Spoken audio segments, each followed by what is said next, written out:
Hello, welcome back to Up the Villa opposition preview for Preston v Villa in the FA Cup. Joined by Oli from the Butter Pie podcast. How you doing, mate? Yeah, good, Luke. Thanks for having me on, mate. So you're gonna have to tell me, like, what's the reason behind the name? Do you all love like butter pies or something? Yeah, so happens every podcast, every single opposition view. Why the name? So we were racking through names, didn't really pick up on anything. We were going Invincibles. It sounds a bit boring. What about something that's related to Preston, a butter pie? But it's solely about football. But obviously, for all the Villa fans coming, it's on the concourse. If you're hungry, get yourself a butter pie, give it a try. Whack some brown sauce on there, some gravy.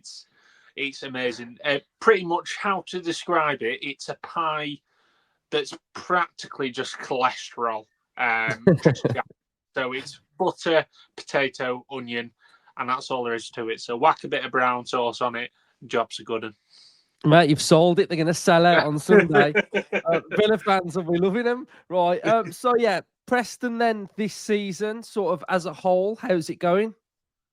It was a bonkers start, to be fair. Obviously, we didn't sack. We mutually consented, which practically means off you pop, to Ryan Lowe after one game of the championship season.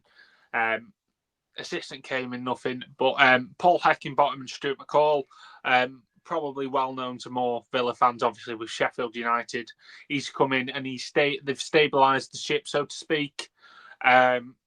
There's been a lot of highs, actually. We've been drawing so many games. We used to be called Preston Draw End. For the matter of fact, I think we had about 18 or 19 draws in the 46 in the championship season so far.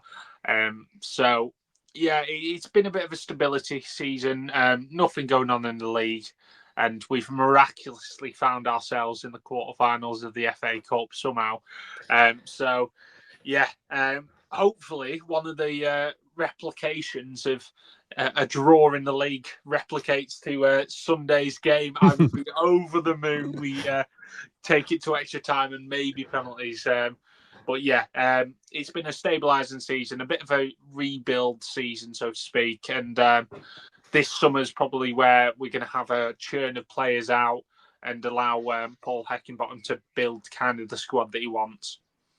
So was it a bit of like a coup to get him then? Because his last job, he took Sheffield up, didn't he? So yeah, he's got pedigree of getting a team out of the championship, which is a tough ask. Like whenever anyone goes, do you still watch the championship? Like, I keep my eye on it, but God, it's so tough when you're in that league. Like, you kind of want to forget about it when you're out of it. So, how were you all sort of like feeling at the time when he came in?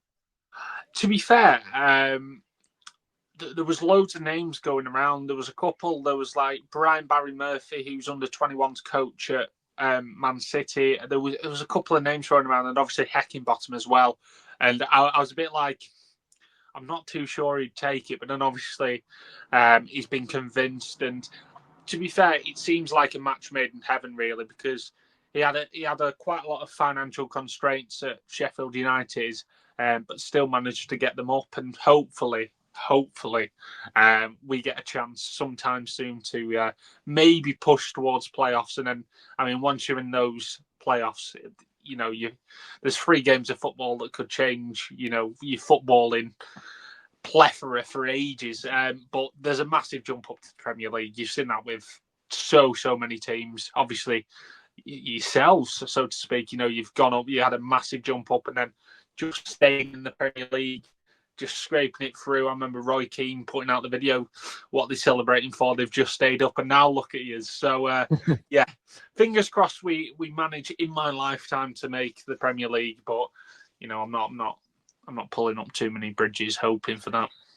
So what's his sort of style of play? Am I right in saying that you play a 5 at the back, 3 in the middle, 2 up top? I mean, another player that we should probably touch on as well is Kane Kesler-Hayden. Obviously, he's just, not allowed to play, is he? Because no, it's not. He's sort of like from Villa on loan. But sort of, how's he doing?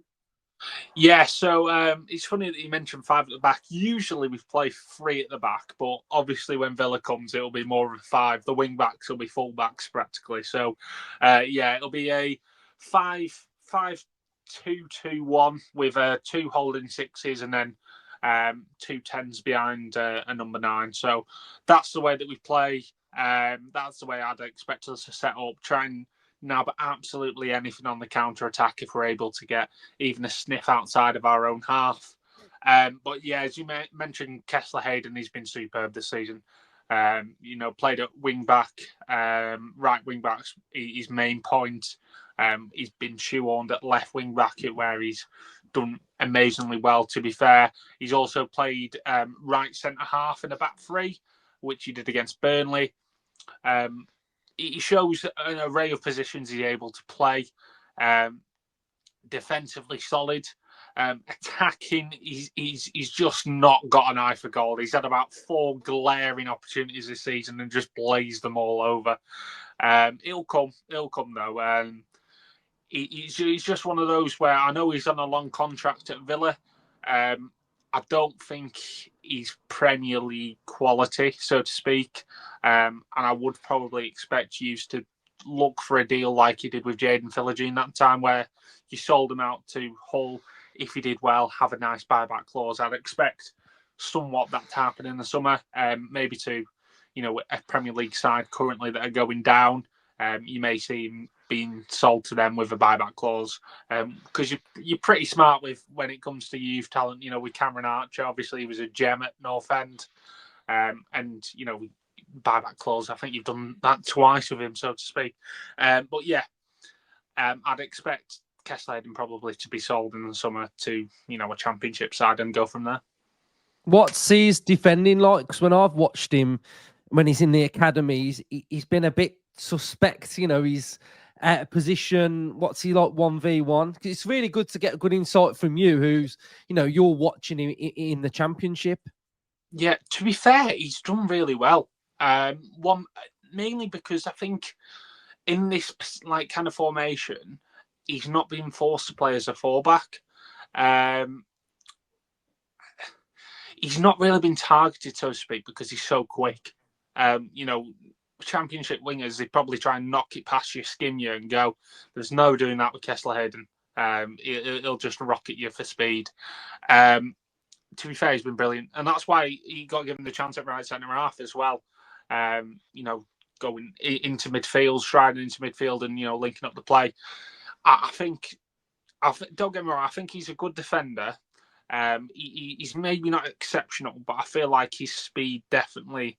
It's an acting coverage for him, and I feel like that helps him out. Or sometimes, maybe just pulls him out of the crap. So it just gives him, that added security blanket. He's a good defender, very good for Championship level. But say to speak, you have someone like Marcus Rashford or Marco Asensio running at you, it'd probably be a different ballgame. But he's done very well at this season. They say don't fall in love with a lone player. Obviously, we've had Cameron Archer, and now Kane Kesler-Hayden, which we probably, we won't keep either of them. So yeah, very good, but it's probably not ready for the jump.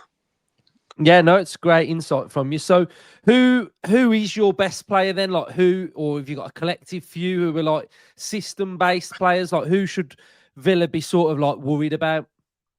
I'd have given you a couple. Well, I'm going to give you a couple. Obviously, we're quite limited at the moment because we're missing McCann, who's injured, who's probably been one of our best players this season. Ledson, who's done well, he's suspended. Kesler-Hayden, who's not able to play. Porteous, who's not able to play. So we've got a couple. Greenwood as well. He's come back into some good form. He got sent off not last weekend, but the weekend before he got sent off, so he's unable to play. So it keeps us, on a bit of a shoestring. The first two I'm going to mention is Stefan Ford Aston in the middle of the park, Icelandic international. Had a bit of a slow start after coming from the Scandinavian League, from Denmark. but he shone. He was the best player on the pitch against Burnley in the FA Cup. If you've watched the game, or you'll see the third goal for North End, where Stefan Ford-Arsons hit a 60-yard diagonal ball over to the left-hand channel and just score. And on our podcast, I've been making various hints to the goal that Club Brugge scored against, and I was like, it's like a carbon copy. What's going to happen here? No, Stefan Ford-Arson's been superb. Mastroianni as well. For me personally, if he's on his game, which he's starting to come, more good games than shine away. He's one of the best attacking midfielders in the league. For me, so if he's able to play a ball in behind to hopefully Militon Osmaic, I know he's a bit of a loose cannon. You've seen all the stories about him. If Militon Osmaic is able to play and Mastroianni is able to feed the balls in behind, that may be a potential chance for North End to maybe grasp at an upset. I feel like that will probably be our best opportunity. So Stefan Ford-Arson, Mastroianni, and we'll have to wait and see if Militon Osmaic is able to play, because he's apparently been injured, quote unquote. So we don't know what's going to happen there. But if he starts, I'll be a bit more optimistic than I currently am. So talk to me a little bit about this FA Cup run then. Am I right in saying that 59 years the last time you was in an FA Cup quarter-final? Is it something along those lines? I mean, it's quite a while. I mean, last time we won it was in 1957. So it's kind of been that same length for us to not win this trophy, really. So I kind of get the vibe of how you might be feeling. But, when I looked at, the last round of fixtures, I'm not going to lie, this one that when you beat Burnley 3-0, that popped out at me, because I thought, Burnley don't concede goals. You've beaten 3-0. Like, that's a real solid result that sort of like stood out. So who have you beat sort of like before Burnley as well? To be fair, North End do well against teams where we don't have much possession. Don't get me wrong. If you look at the statistics, realistically, it'll look a lot more level. We went away to Watford. Watford, traditionally have a lot more of the ball. Cleverly's got them playing possession-based football. I think they had about 60% possession. We ended up beating them 1-0. Same away at Norwich as well. So we're starting to pick up a lot of good results away from home, or even at home against bigger teams, where we allow these teams to try and play against us and match them up, and then, as I mentioned before, potentially get it into one of those bright sparks like Mastroianni and try and to beat the high line, so to speak. Obviously, VAR is introduced now at Deepdale.